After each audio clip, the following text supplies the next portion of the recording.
தமிழக வெற்றி கழகத்தை பொறுத்தவரை இந்த தேர்தலிலே அவர்கள் எடுத்திருக்கக்கூடிய நிலைப்பாடு எங்களோடு வரக்கூடியவர்களுக்கு ஆட்சி அதிகாரத்தில் பங்கு தருவோம் என்று அவர்கள் அறிவித்திருந்தது புதிய கட்சிகள் தமிழக வெற்றி கழகத்தில் இணைவதற்கான ஒரு வாய்ப்பை உருவாக்கியதா என்பது கேள்விக்குரியதாக இருந்தாலும் ஆனாலும் ஏற்கனவே எந்த கேள்வி கேட்பாடும் இல்லாமல் ஒரு கட்சியினுடைய தலைமையிலே கூட்டணியில் இடம்பெற்றுக் கொண்டிருந்த கட்சிகள் எல்லாம் இப்பொழுது அந்தந்த கட்சிகளிடம் தங்களுடைய கோரிக்கையாக ஆட்சி அதிகாரத்தில் பங்கு வேண்டும் என்று கேட்பதற்கு தமிழக வெற்றி கழகத்தினுடைய அரசியல் வருகை வழிகோலி இருக்கின்றது.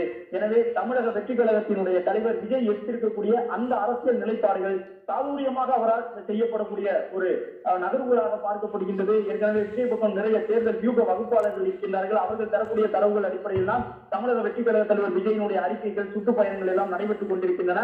எனவே விஜயை பொறுத்தவரை தமிழக வெற்றி கழகத்திற்கு வாக்கு வங்கிகளாக எந்த பகுதிகள் பெரிய அளவில் வாக்குச்செறிவோடு இருக்கக்கூடும் என்கின்ற அடிப்படையிலே தொடர்ச்சியான ஆய்வுகளை அவர்கள் மேற்கொண்டிருக்கின்றார்கள். எனவேதான் பெண்களுடைய வாக்குகள் தங்கள் பக்கம் வரும் என்ற அடிப்படையிலே தமிழ்நாட்டில் ஒவ்வொரு குடும்பத்திலும் விஜய்க்கு ஒரு வாக்கு இருக்கின்றது என்பது விஜயனுடைய கட்சியில் இடம்பெற்றிருக்கும் முக்கிய நிர்வாகிகளுடைய தேர்தல் பிரச்சாரத்தினுடைய மைய கருத்தாக இருக்கின்றது. விஜய் ஒரு நல்ல நடிகர், மீண்டும் அவர் நடிக்க சென்று விடலாம் என்ற கருத்தை எல்லாம் பல முக்கிய அரசியல் தலைவர்கள் விஜய்